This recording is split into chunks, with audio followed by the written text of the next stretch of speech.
Hi, friends. This is Wendy Harrop, and welcome to the Say Yes to Yourself podcast. On the Say Yes to Yourself podcast, you'll hear stories from women just like us who are adding the practice of saying yes in their daily lives in big and small ways, and as a result, are experiencing the truth that everybody wins when you say yes to yourself. Saying yes to yourself is a graceful unfolding, an intentional becoming of the very best version of you. It is my hope that in these conversations, we are able to find our truth and be inspired and empowered to live our very best lives. I'm so excited to go on this journey with you, and I look forward to finding a bit of our own story in each other's.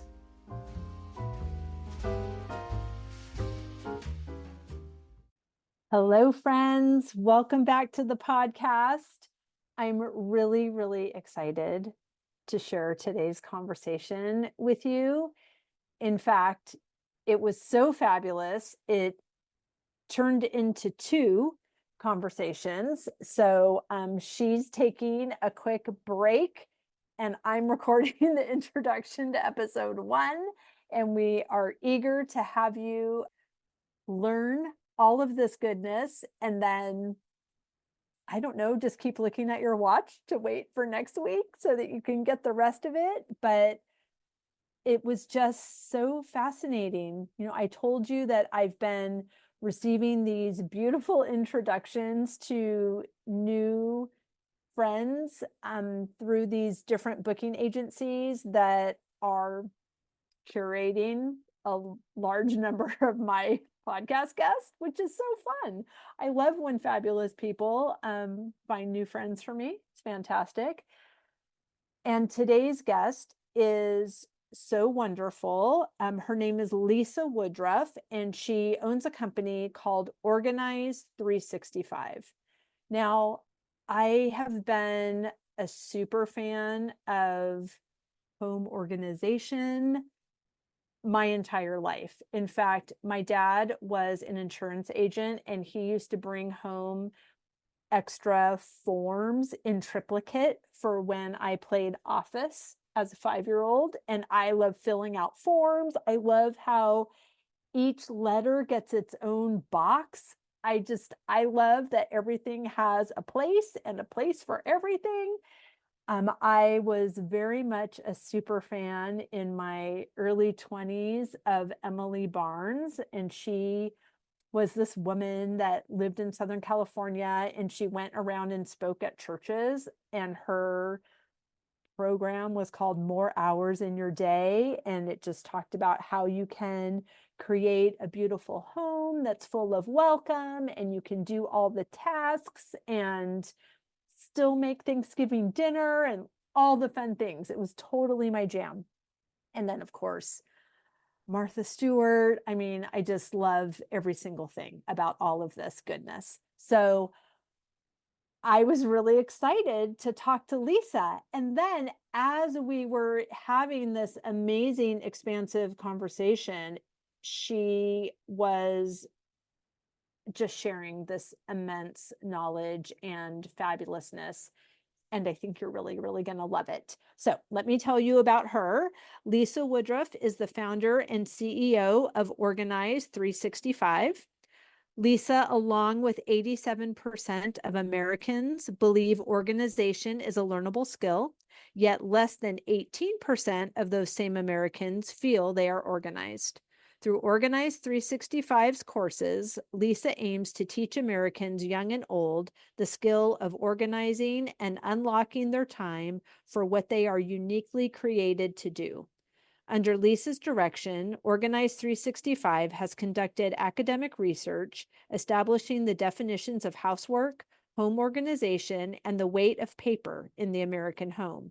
This ongoing research is making the invisible work at home visible to all. Now, in pursuit of her PhD, Lisa is moving our collective experience into the field of academia. She is the author of 4 books, including How ADHD Affects Home Organization and The Paper Solution.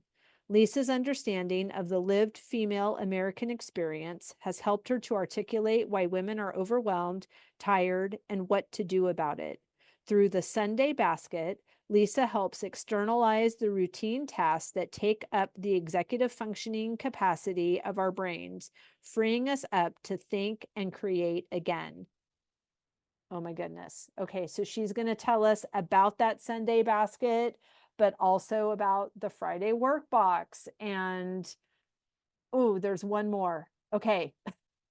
She's going to talk about more of that on our next episode as well. But please enjoy this first conversation with Lisa Woodruff. Lisa, I am so excited to have this conversation today. Thank you so much for being here. Wendy, thank you so much for having me.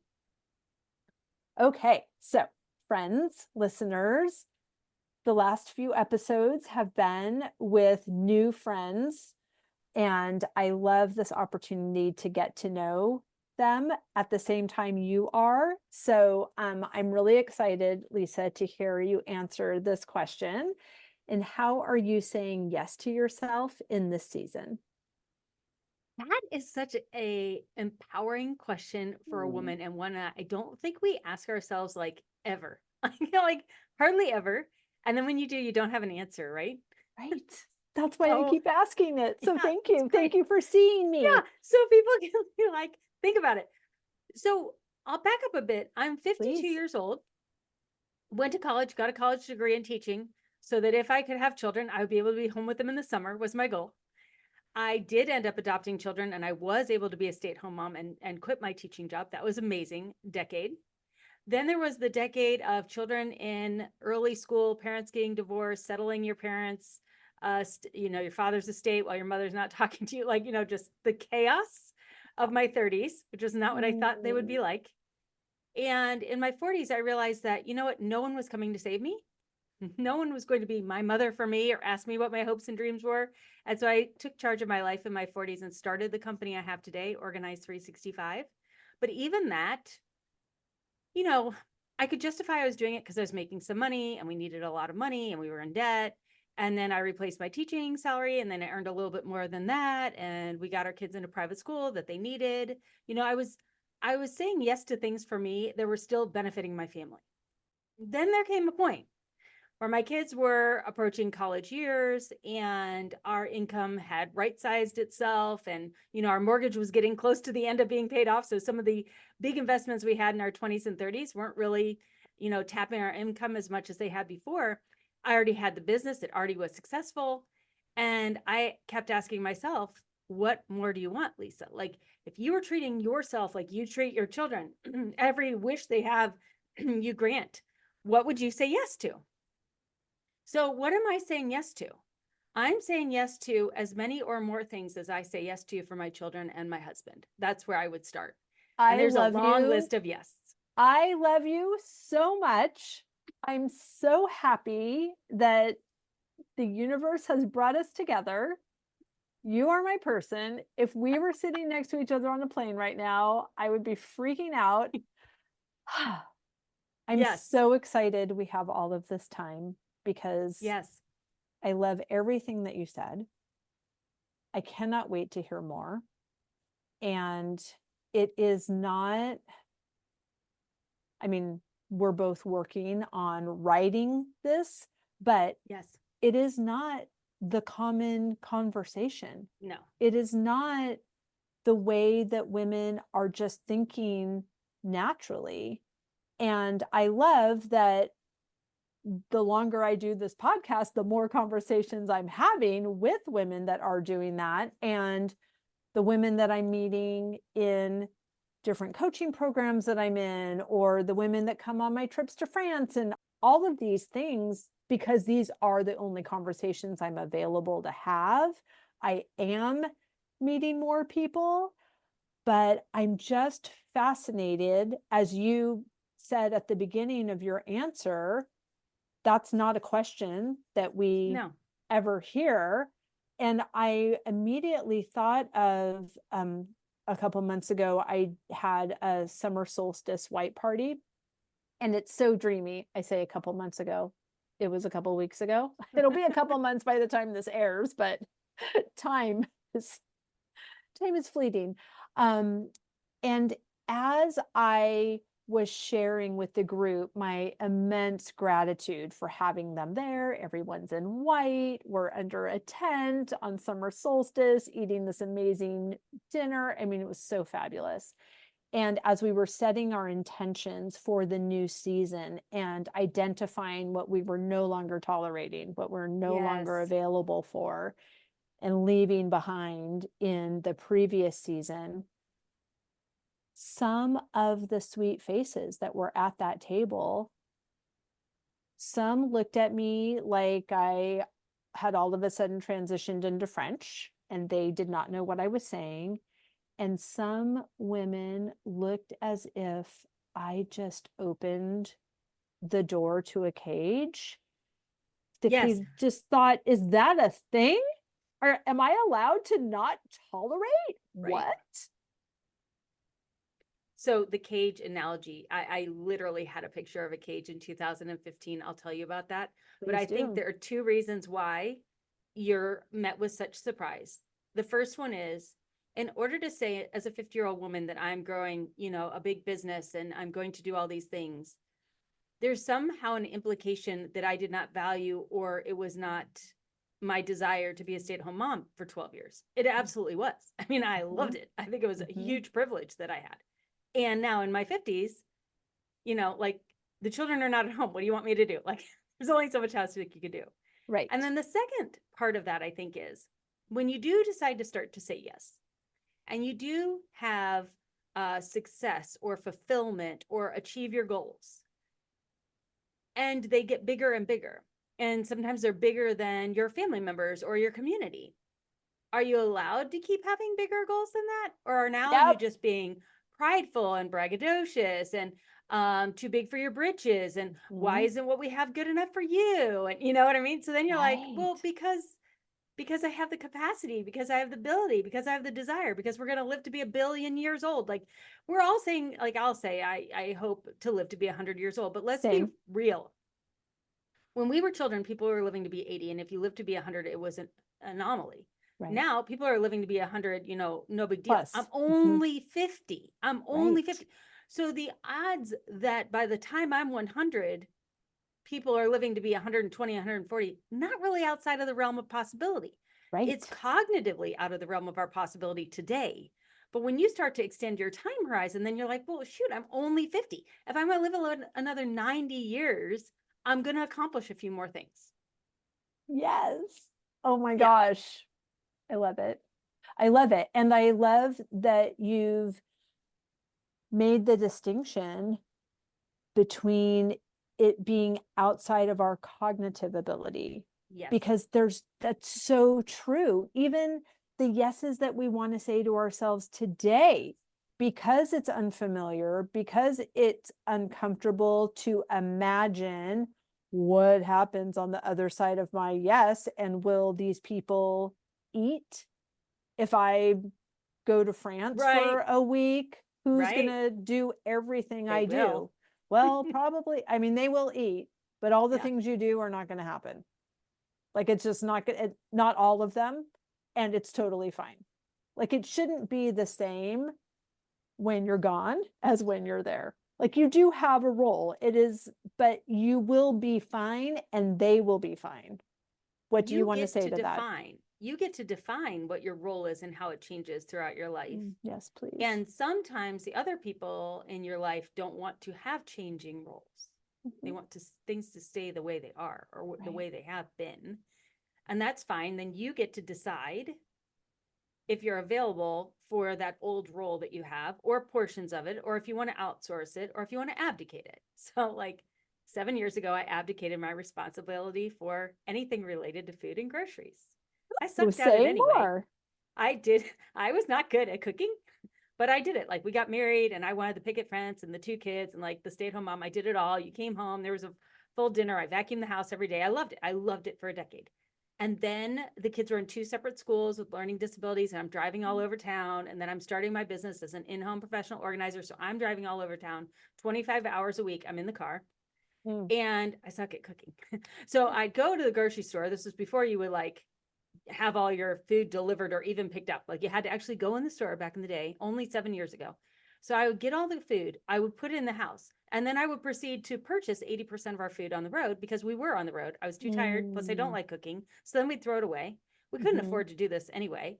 And finally, one day I said to my husband, I'm going to call a spade a spade. I don't cook. I shop. I purchase food. I do not cook. You're a better cook than me. You like to cook. You have more time than I do. You have a car. You have a credit card. I don't go to grocery stores anymore. He was like, what? I said, yeah, I just don't do it anymore. I just don't go. I'm not going to make the list. I'm not going to pretend. I buy fast food. I feed them fast food. It's terrible. I know it's too late. We've been doing it for years now. So they're in high school. I don't have the time. If you want to change it, you change it. And a couple weeks went by and I didn't go to the grocery store. And he was like, she's not kidding. And Oh my so then gosh. he started going. Hey. He's a great cook.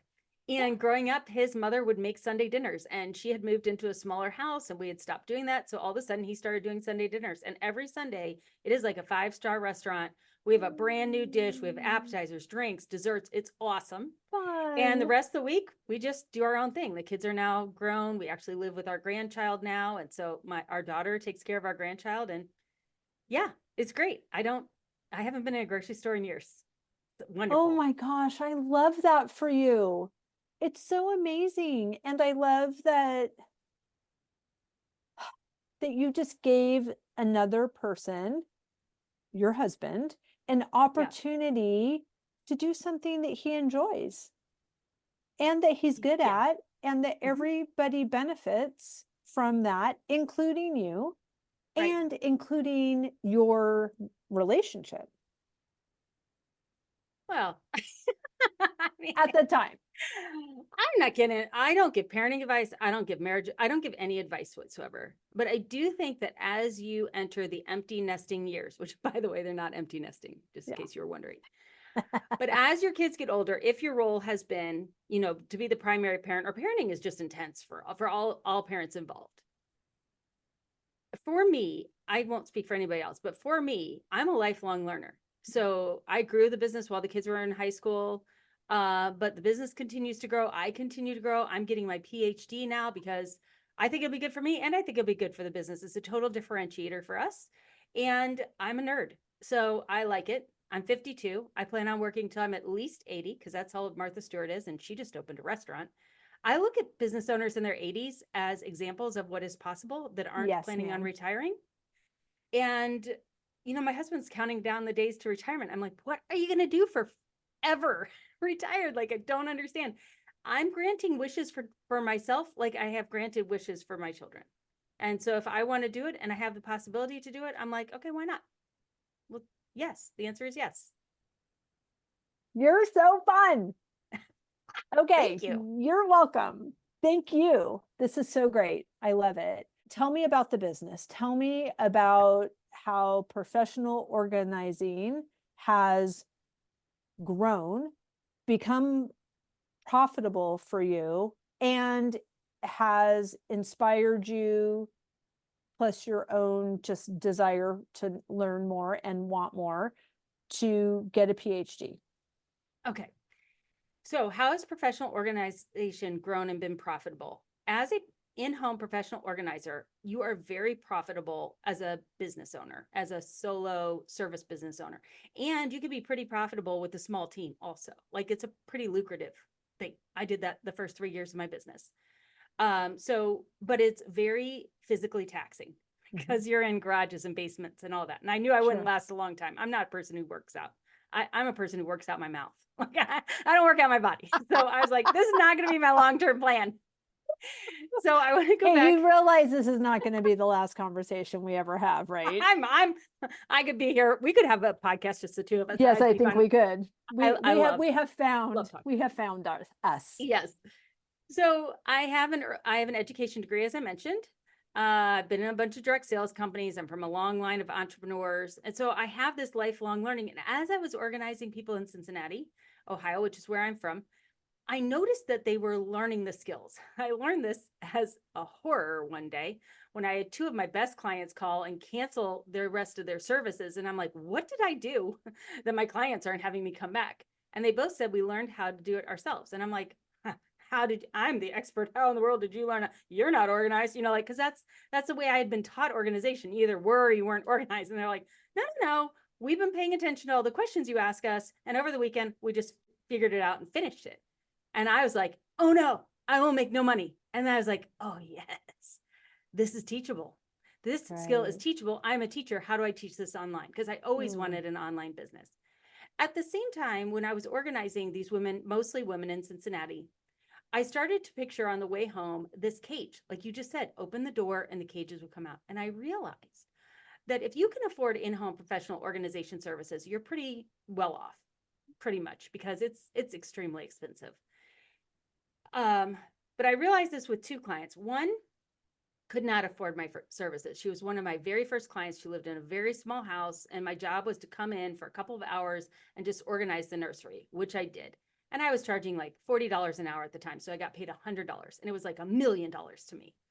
And she said, if I order a pizza, will you stay and do my toddler's room? And I said, yes. So she ordered a pizza. I did the toddler's room. I'm vacuuming. You can hear all the noises going to the vacuum. I'm like, yes, this is so amazing. I've been here a total of, 5.5 hours. I'm going to make $200. Like, this is great. I'm an awesome professional organizer.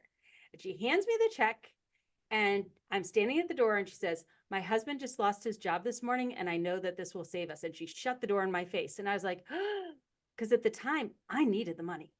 But she obviously needed the money. She wasn't working. Now he wasn't working. They have these two. I'm like, no, I can't take money from you.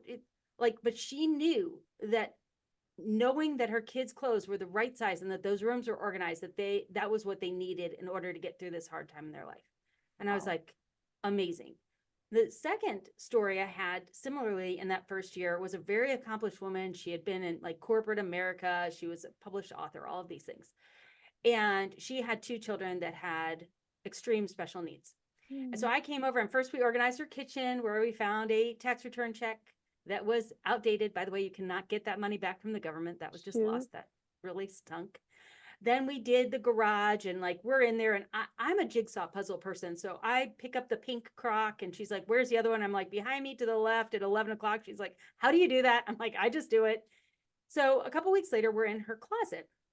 And when you're organizing in people's closets, they have in there things that they're not ready to get rid of the physical representation often of a hard season. Children they've lost, abuse that they've had. Just a lot of hard things are in closets that you find. So we found some of those kind of things, and I could tell she was losing steam, and that if we didn't get this closet organized, like it was going to be done. And this was the last project we were going to do. And then she wouldn't have her house all the way organized. So I said, you said you wanted a coffee. I'd love a coffee too. Would you mind going and getting us coffees? And also I need more of these flocked hangers if you could start by Target. And I sent her out the door, and I was like, I've got to get this closet done before she gets back.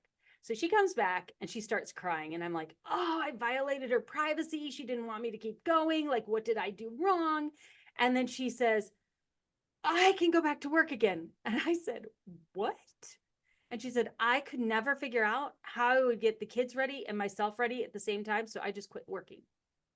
I was like, your closet is holding you back from working? She went back to work. She started doing research, published more books. And I was just like, wow. And that's when I had that cage image. I thought of other people who were my friends who had basically imprisoned themselves in their homes because they didn't feel like they had done their homework well enough, their housework well enough to give themselves permission to leave. Or sometimes they were in situations with spouses or partners who said, until you hit this excellence level, you're not allowed to do anything else. Like, you have to get this house to the status of what I want it to be like before you're allowed to go start your business or do whatever else. And that's the reality for a lot of women. It's self-imposed or other imposed. And I just like to say, like, says who? Like, so one of the things the first thing Organize 365 does is we reduce the expectation of what it means to have a done house. Like, yes, it needs to be organized, but it doesn't need to look like a magazine. Even people who are in magazines, their houses don't look like magazines. They redo them for the magazines. It's bizarre. I saw it. They bring in furniture. Yes. In perfect houses. I don't understand. And no one's judging your housework. Like, I do dishes 3 times a week. If anybody else in my family would like them done more often, I mean, the soap is right there. Occasionally they will. They never complain. I do them on Friday nights, Sunday nights, and Wednesday nights, and that's it. And the rest of the time, there are always dishes in my sink and on my counter, and I don't care because I want my time. Organized 365 gives your time back to do what you're uniquely created to do, not to do perfect housework or to have a perfectly organized home, to have an organized enough home so that you can keep going on what you're uniquely created to do. That's such a mic drop, and I'm speechless and have 1,000 questions. Great. Oh my gosh. Okay, it's so beautiful. And I love that all of us, whatever our profession is, if we are interacting with other humans, our profession has the potential to bring transformation to it. Yes. Right? Because Yes. we, community, seeing another person and realizing that we're all one is what brings transformation. And I love that you were able to not only experience it and you didn't file it away as one-offs, like super sad stories, but not the norm. You were seemingly really quick to say, if this is happening to one person, chances are this is an epidemic, and naming it is it's the first step in recovery, right? It's admitting that there is this problem, and the problem is not that you don't do your dishes every night. The problem is not that you have a closet full of clothes and nothing to wear. Those are not the problems. The problem is not knowing what to do next. And I love that you are providing a solution for that. So how long have you had the business? So the business is 12 and a half years old, and it's gone through a bunch of 3-year iterations. So the first 3 years was in-home organizing. The second 3 years was my team doing in-home organizing, and I started the podcast and I created my first course. The next 3 years were audience members joined the team and helped make real all the things I talked about. And we got patents and trademarks, and we have a whole warehouse now. And everything Organized 365 does has 3 components: as a physical, something we mail you. We mail you the binder, we mail you the box, we mail you the workbook. And then a course component where I teach you the skill you need to learn organizing in analog. And then a community component where you can talk to other people who are working on that organizational skill. And most of them also have a co-working time. So like if you're working on your business, there's a Friday 90-minute co-working time. If you're working on your household management, there's a Sunday 90-minute co-working time. If you're working on organizing your house, that's Thursday afternoon. We have one for teachers. We have one for homeschoolers. So whatever organizational work you're doing out of your house, there's like a group to talk to and to hold you accountable and keep you going. So that was that 3 years. Then the last 3 years has really been getting through the pandemic, and we have 3x'd since then.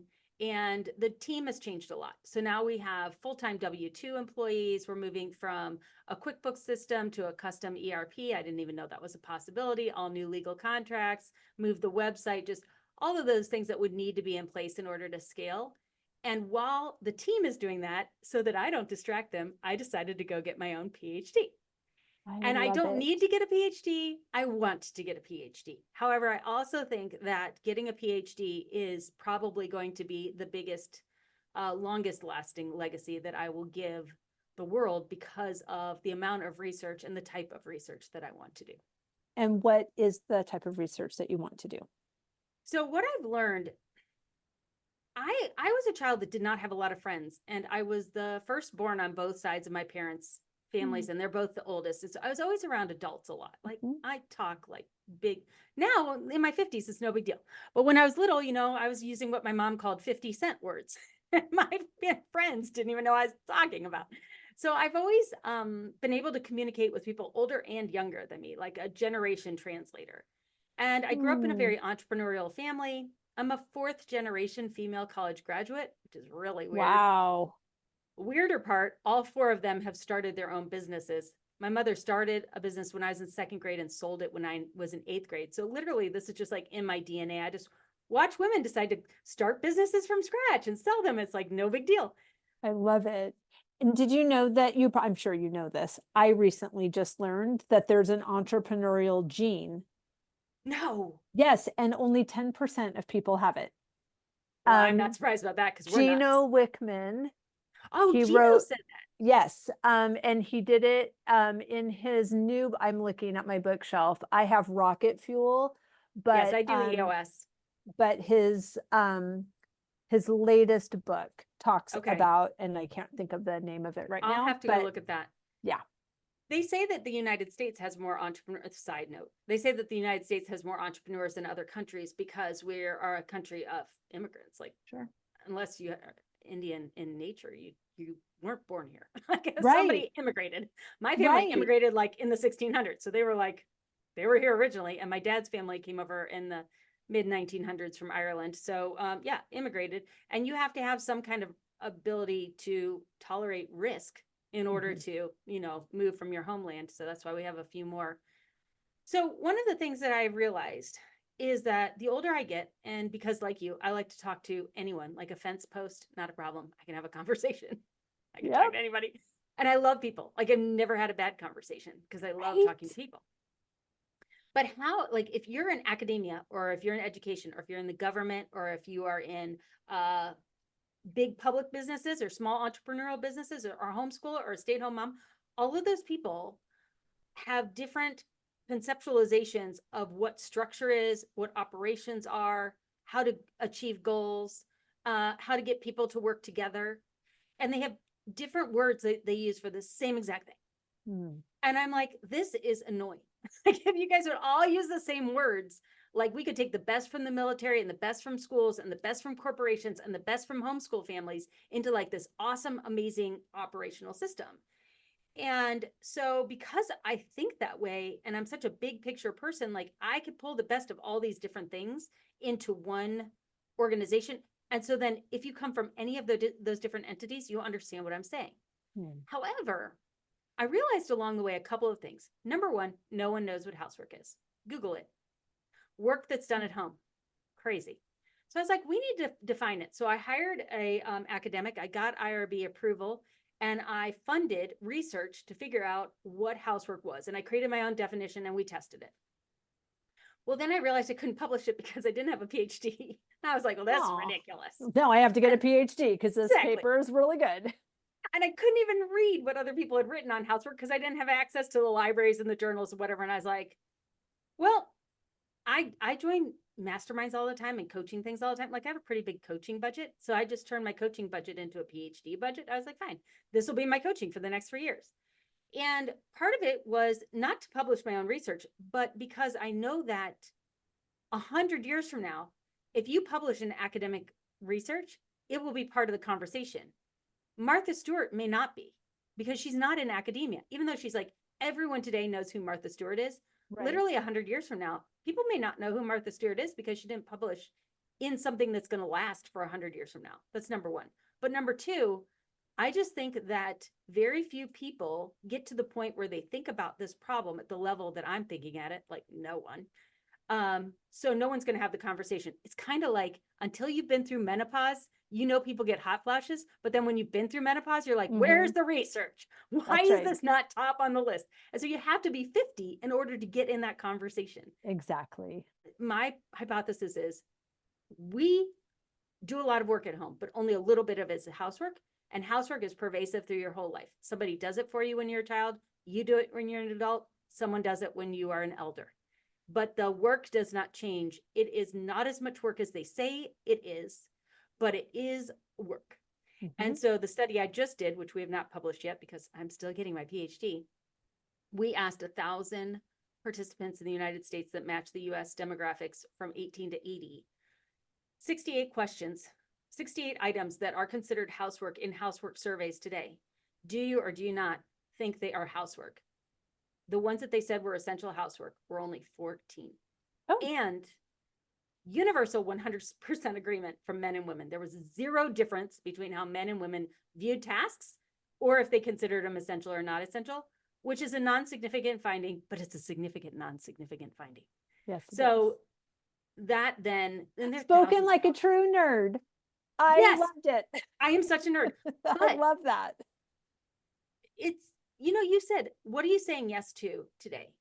And because I'm saying yes to being a business owner today, getting a PhD, traveling, if you are currently in your 20s and 30s and saying yes to being a stay-at-home mom, I look selfish and like I don't care about my family because you aren't 50 yet and you aren't on that end of it.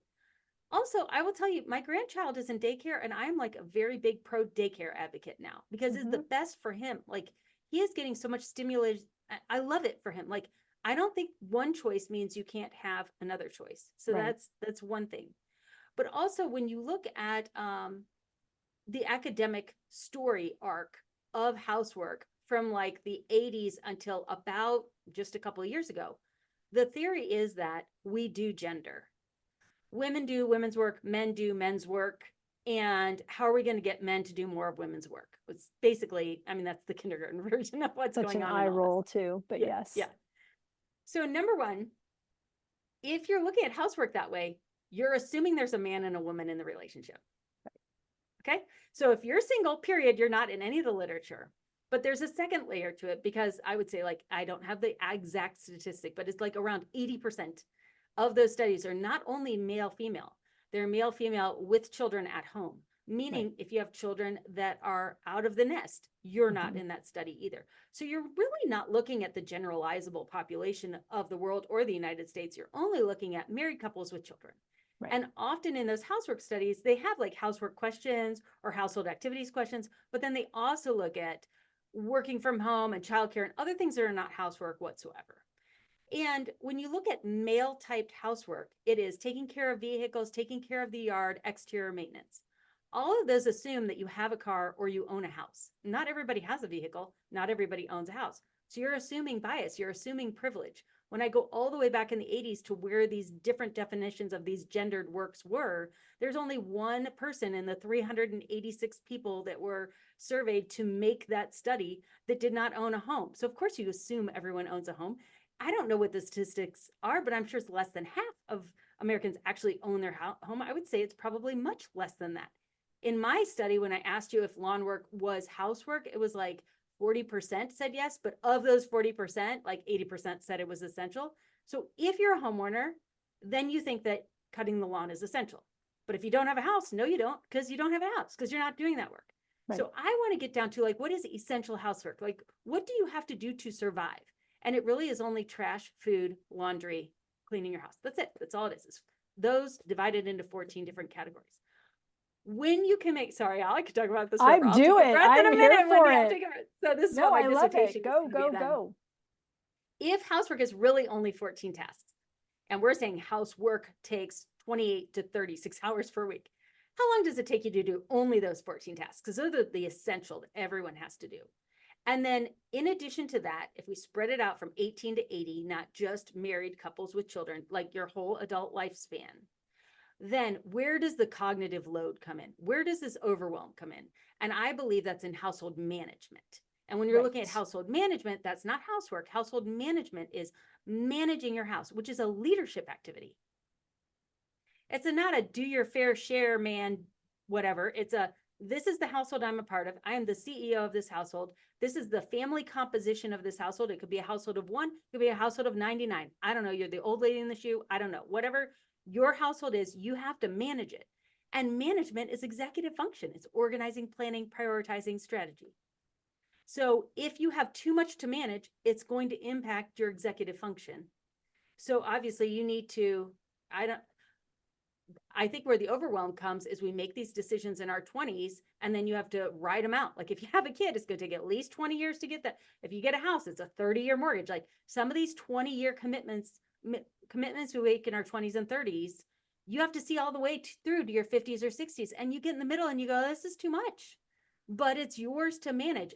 What are the things that would help you manage? Well, number one, an operational system. 68% of the US GDP is household spending. We are the largest small business in the United States, and yet we don't have any business structures in place.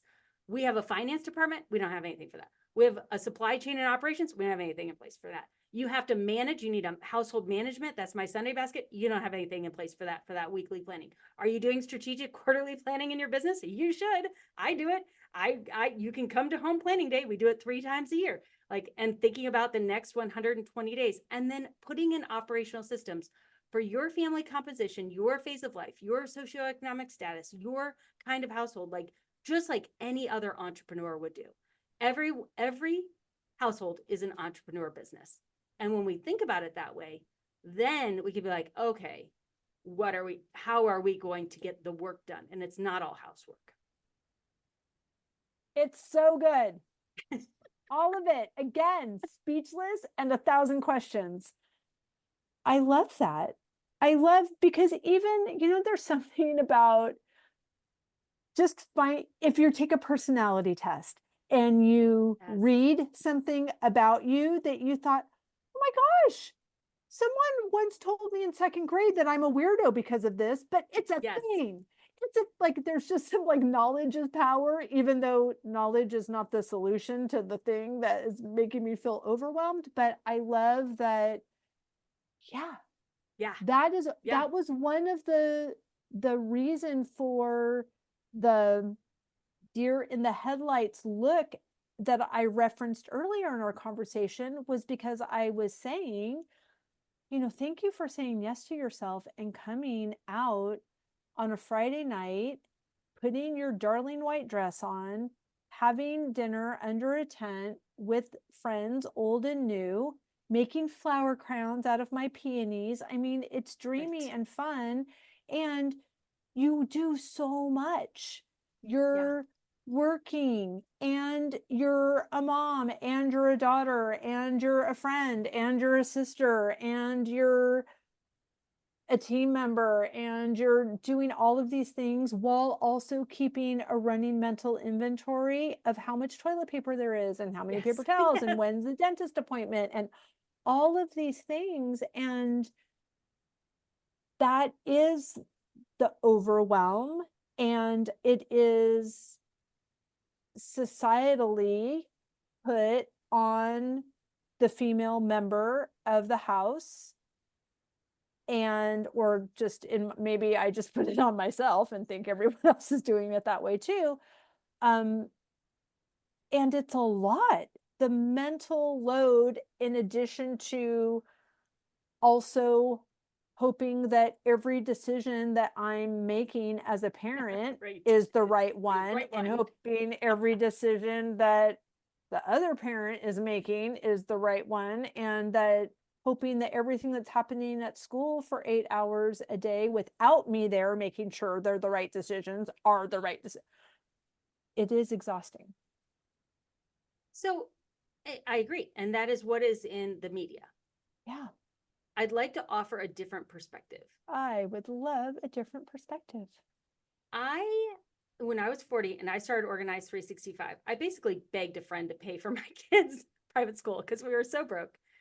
I was so overweight. It was like, other than our marriage, everything had fallen apart in our life. Mm-hmm. And I just was like, if I'm going to live to be 100, I can't live 60 more years like this. Yeah. So if it's going to be, it's up to me. Like, I've got to change me, because I did not like who I saw in the mirror.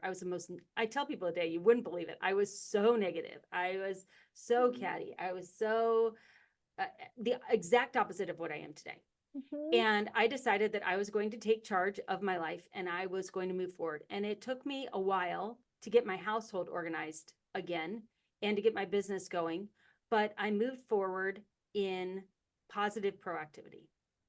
And I think that the only way right now, I'll just speak in generalities. Please. The media narrative is that women are overwhelmed, they're cognitively overwhelmed, and that there's way too much on them, and that men have to do their fair share, or the government has to step in and pay women to take care of their houses, or whatever. Like, somebody has to come in and save these women. I want to offer, we can save ourselves. Thank you very much. And, you can look at this long list of things you have to do, and you can say that, woe is me, and I have to do this, and this is too much, and someone should come and save me. Or you could say, that's right, I am the CEO of my house. I have never heard a successful CEO whine about their team or their workload or the market indicators.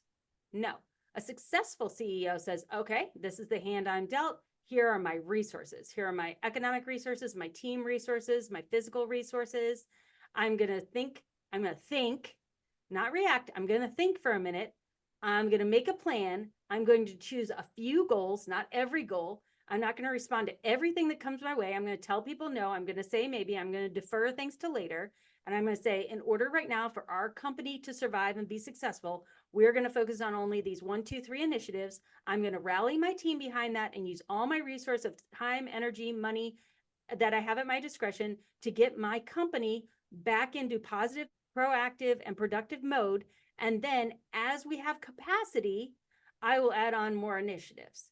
If you run your household that way, yes, you're doing a lot. I'm doing a ridiculous amount. I'm not stressed. I'm not overwhelmed. I know exactly which balls I need to drop if the unexpected happens. But when the unexpected is not happening, I'm running full out and doing way too many things. And I absolutely know I am. But I have these systems in place. The Sunday basket helps me do the household. My Friday workbox helps me do my business. My education workbox helps me do my PhD. I'm literally doing 3 full-time jobs right now because I'm in a phase of life where I don't have any unexpected events.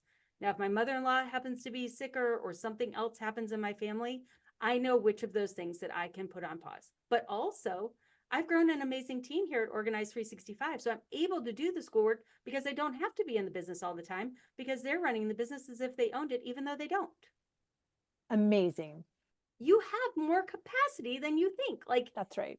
Women, you have more we're resources. already running the world. Just own That's it. Right. That's right. Just own it. Yeah. That's true. It's true. Yeah. Can you say a little bit more about the work boxes? Yes.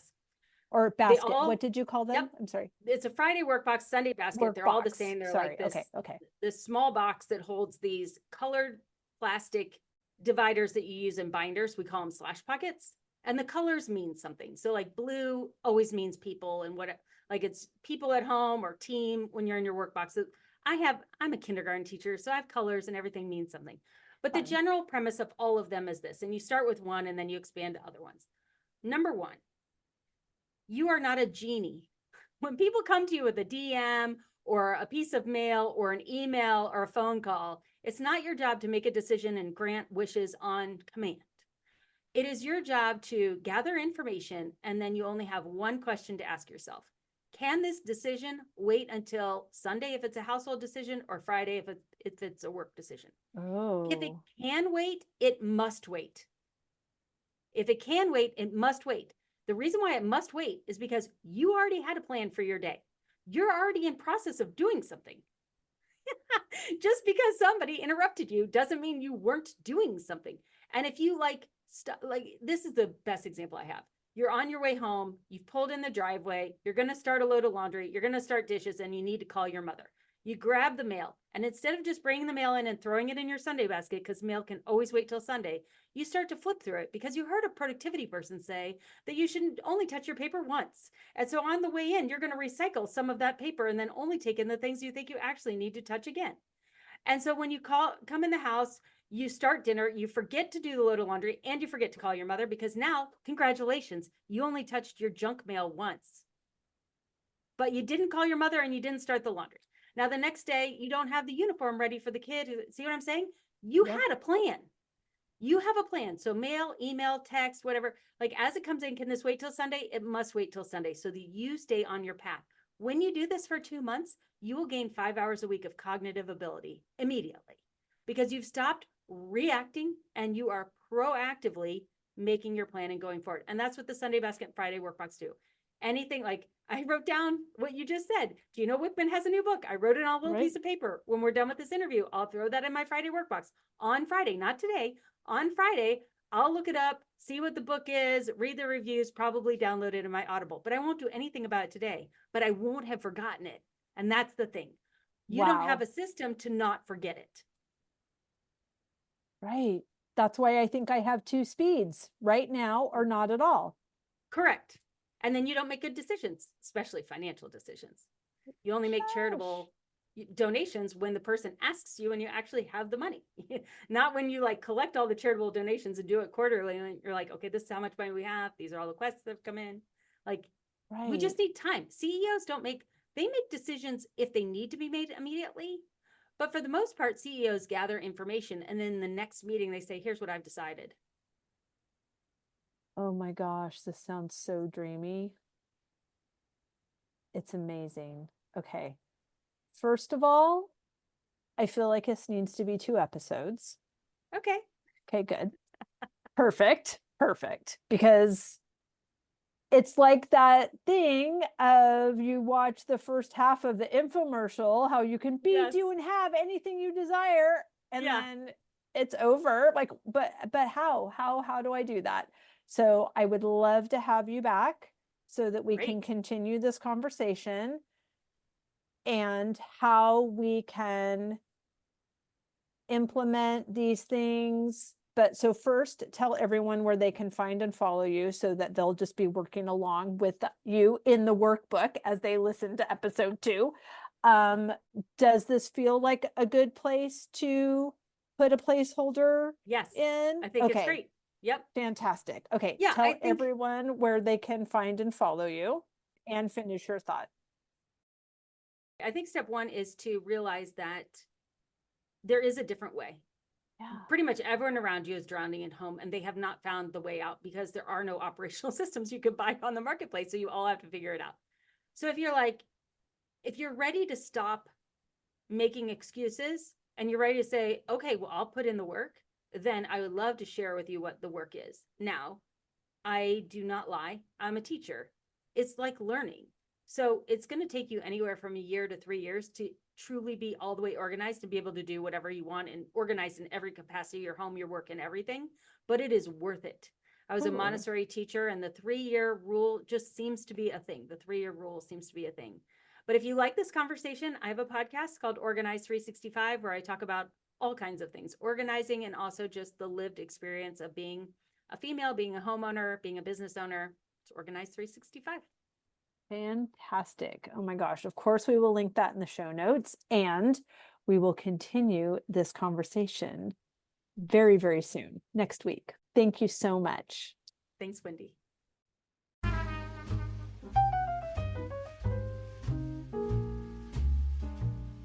I hope you enjoyed that conversation as much as I did. As always, any links or notes mentioned can be found at phineaswrighthouse.com in the podcast section of our site or in the show notes below. And if you haven't connected with me personally, come find me on Instagram at Phineas Wrighthouse and let me know you listened to this episode. I'd love to get to know you. Thank you for sharing this time with me. I know your days are full, and I'm really grateful that you chose to spend some of your precious time right here. Be sure to subscribe to the podcast so you don't miss any of these delightful conversations. I'll see you next week.